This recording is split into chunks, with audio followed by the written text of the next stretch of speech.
We also asked Chloe what she would tell Miss Garcia, Miss Mireles, and she says that she would tell them that she loves them also and that they were great teachers. Chloe was carried out of Robb Elementary. She was covered in blood. She believes that she was hit by shrapnel in her forehead. And one last note about her best friend. You may have noticed Chloe in the interview. She dyed her hair purple. She had purple fingernails because that was her best friend's favorite color. She says she is honoring her BFF. We're live in Uvalde tonight. Henry Ramos, KENS 5.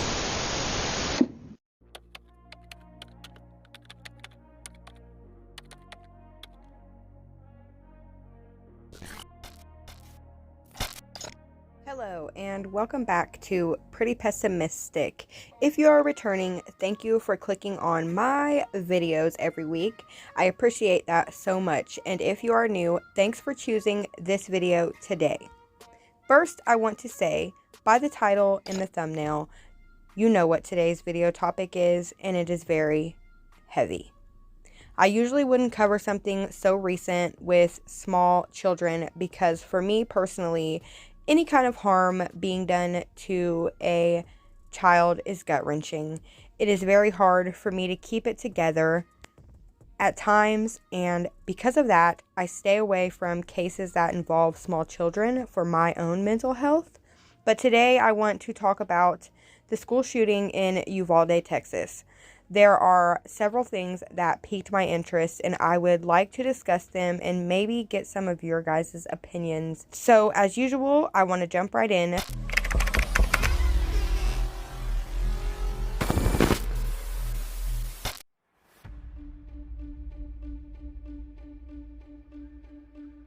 First, we have to talk about the suspect. I don't even want to mention his name. Then I am going to go over the timeline and the details of the events that transpired at Robb Elementary in Uvalde, Texas on May 24th of 2022. After that, I want to discuss a few other things, the decisions and actions of the police and the treatment of the parents, and a couple of other things that have gotten my attention around this case. I think these things definitely deserve attention, so let's get into it. First and foremost, as much as I don't want to discuss this awful human being because I don't want him to get any attention at all. I think a lot of people commit crimes like this for attention, and just in case, I don't want to give this vile human attention. But it is important to share facts. We're going to start by explaining a little bit about the perpetrator, and I will only say his name one time and one time only. An 18-year-old male named Salvador Ramos is the person who brutally murdered 19 absolutely amazing children and 2 beautiful, sweet, and caring women, as well as injured at least 17 other innocent people. When this guy was a child, he is said to have done awful things. He would torture animals. Why is that such a popular thing for murderers? Why? Animals are precious. When he got a little older, he would shoot people with airsoft guns, and he also told a girl online that he threw dead cats into people's houses. I mean, what the heck? I don't really understand that at all. I was a little confused by that detail in general. He threw dead cats into people's houses. Were their doors open? Did he open the doors? I don't know, but that just doesn't make any sense to me. So this kid was pretty sick from a young age, but surprisingly, he was said to have no mental health issues and he had no criminal record either. Like I said, at the time of the massacre, he was 18 years old. He had just turned 18 on May 16th. He was living with his grandmother after previously moving out of his mother's home due to an altercation about Wi-Fi. At least that is what info that I can find. He was living with his grandmother, from what I can tell, his grandfather too. His grandmother lived in Uvalde, Texas, 2 blocks away from an elementary school. That elementary school was Robb Elementary. He was working at a Wendy's at the time, and his co-workers as well as his peers both said he was weird. Some said he was scruffy and rude, along with strange and quiet. You get the point. At this Wendy's, some of his fellow employees said he sent inappropriate messages to his female co-workers. He was also known to brag online. He posted photos and then tagged random girls in them. Not all of these girls were random though. Some of them had conversations with him online, but they were only acquaintances. Not only did he brag online to these random people, but he also posted things that pretty much are indicative of his future horrific actions. Now, I previously mentioned the perpetrator working at Wendy's, and while he was working at Wendy's, it is believed that he was saving money. Saving money for what? Well, on May 17th of 2022, he purchased a rifle. The very next day, May 18th of 2022, he bought 375 rounds of ammunition, and on May 20th, he bought another rifle. He would have had to save quite a bit of money. I know there was suspicion about these things that he purchased, where the money came from. Obviously, he did have a job, so it is possible that the money came from there. On the morning of May 24th, 2022, around 10 a.m. or 10:30 a.m., the murderer was at home, the home of his grandmother. His grandfather had left, so he and his 66-year-old grandmother were home alone. He is said to have told a girl he was talking to online that his grandmother was yelling at him and making him angry. I also have heard she was on the phone with AT&T at the time, and that the argument they were having was about him not graduating high school, although I cannot say 100% what the argument was about, whether or not she was on the phone. What we do know is they were home alone. He messaged someone online expressing his anger toward his grandmother. So at some point after sending that message, this monster grabs one of his recently purchased rifles, goes up to his grandmother, aims at her head, and fires.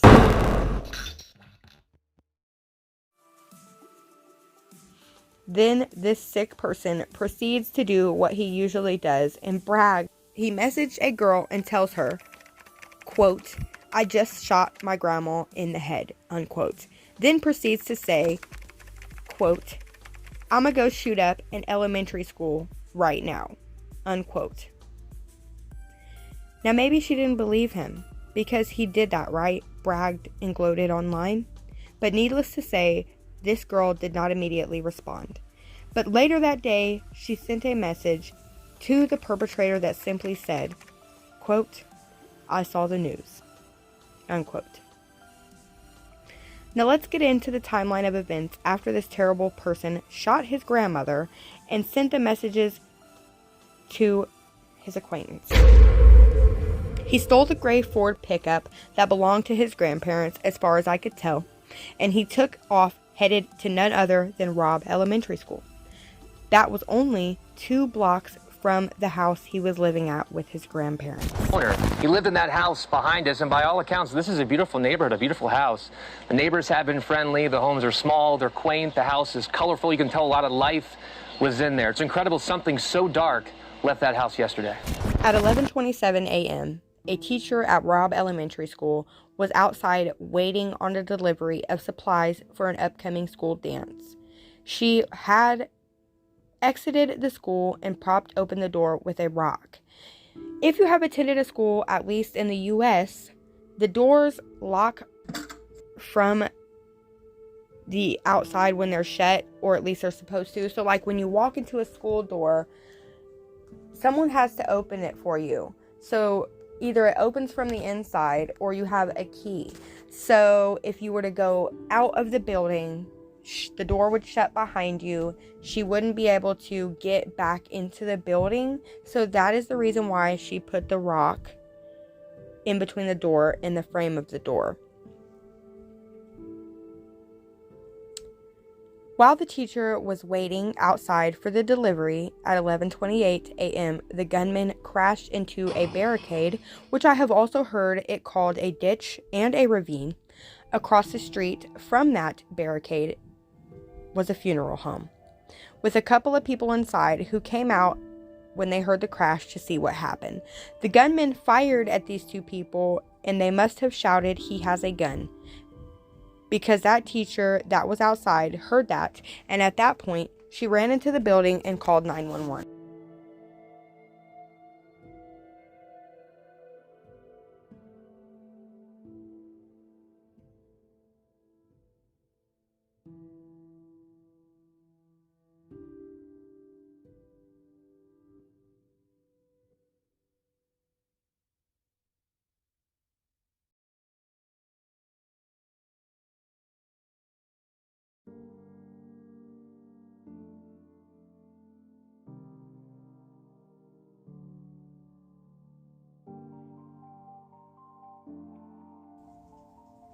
The gunman fired at these two people, and they must have shouted, "He has a gun," because the teacher that was outside heard that, and at that point, she ran into the building and called 911.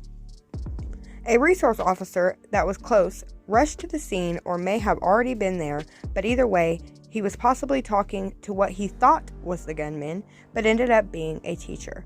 He was speeding toward the teacher he suspected, though he had actually passed the gunman, who had been tucked in behind a car next to the school in a parking lot. The gunman had stood outside the school, firing into the side of the school for 12 minutes. At 11:31 a.m., there were still shots being heard outside. After this, the gunman had made his way into the school through the door that was thought to be shut and locked, but was not. By 11:33 a.m., the gunman had made his way into the classrooms 111 and 112, which was a connected set of classrooms. When the gunman arrived into the classroom, I do not know exactly what happened, but from news footage and interviews I have seen, one of the teachers stood up in front of the students and begged him not to do anything. I have also heard, unbelievably, this is awful, I'm warning you, this absolute vile monster of a human in a classroom full of small children, and a teacher pleading for their lives. He said to them, "It's time to die." That is horrific. This is why I don't cover cases with small innocent lives. I can't even deal. I'm sorry to the parents and the families of these innocent, beautiful lives. I am so sorry. I have to keep going because there is a reason this needs to be discussed. So, this maniac shot 100 rounds based on the audio evidence. 100 rounds. At 11:35 a.m., Uvalde police officers arrived at Robb Elementary. According to the police officers, they entered the building and they were fired upon.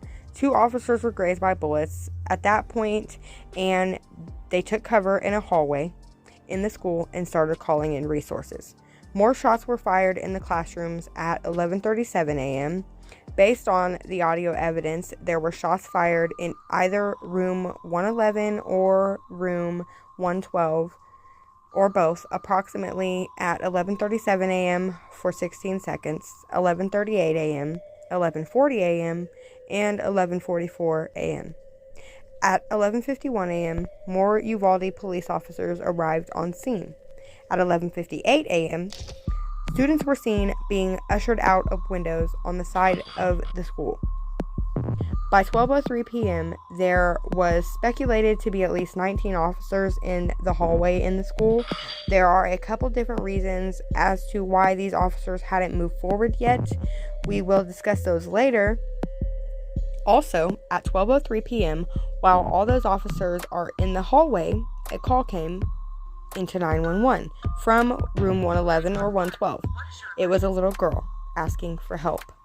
This call got disconnected, and at 12:10 p.m., she called back. This call lasted 80 seconds, and she informed them that multiple students were deceased. At 12:15 p.m., members of the Border Patrol tactical team arrived on scene. 1 minute later, at 12:16 p.m., the little girl called again from room 111 or 112, saying that there were still 8 or 9 students alive. But essentially at this point, these students were probably bleeding out, you would assume, because they had been... 5 minutes later, at 12:21 p.m., officers began to move down the hallway. They've been taking cover in this entire time. From 11:35 a.m. to 12:21 p.m., officers hid for cover in a hallway while listening to the shots being fired upon these 4th grade students. That is 46 minutes they waited. You would also assume they were receiving info from 911 dispatch, who had been talking to the girl in the room, who at some point advised them that kids were dying and they were dead. They called back asking for help so many times. At one point saying there are still 8 or 9 kids still alive but seemingly injured, you would think that info would have been passed along. Another 911 call comes in around the same time officers begin to move, where shots can be heard being fired over the phone. The girl was asked to stay on the line and be very quiet. The call must have been disconnected because at 12:43 p.m. as well as 12:47 p.m. the student had to call back again 2 times, begging them to send the police now. Finally, at 12:50 p.m., officers used a janitor's key to unlock the door to the classroom, and they shot and killed the 18-year-old gunman. At this point, you would think that the ordeal is over. Although the threat had been eliminated, things only get more confusing and unbelievable. His anger and frustration over what the police did and did not do. One man who lost his brother tells us he thought the police were there to save lives, and now he's questioning that. In the center of Uvalde, crosses stand in the town square. Names of the dead are written in black. It's where Alexandria Rubio's great-grandfather came to cry. If I would have been a policeman and I would have been there, I would have gone in there, even if he killed me, but I would have tried to kill him.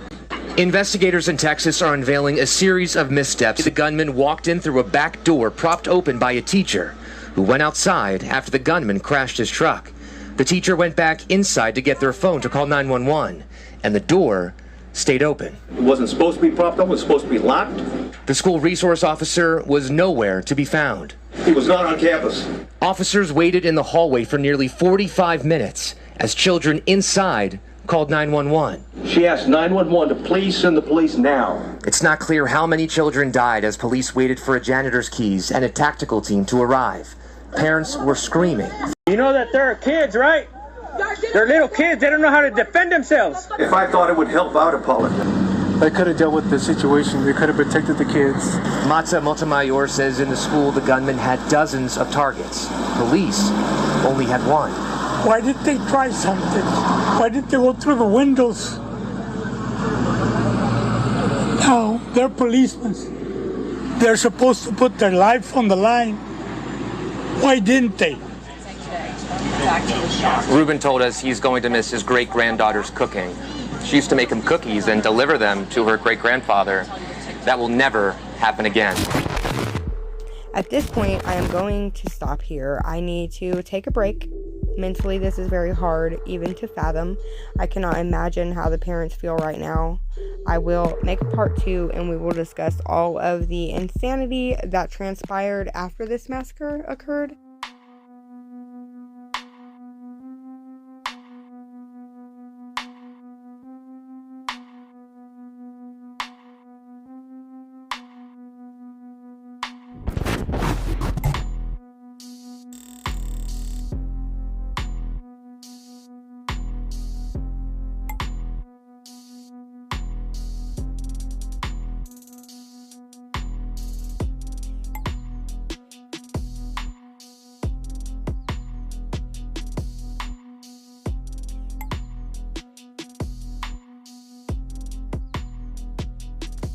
But not the second.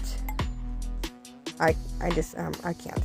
Thanks again for watching and clicking on this video. I hope you will stay tuned for part 2. It is even more unbelievable than the actual events themselves, but it will give me enough time to cool down. Alright, I will see you in just a sec.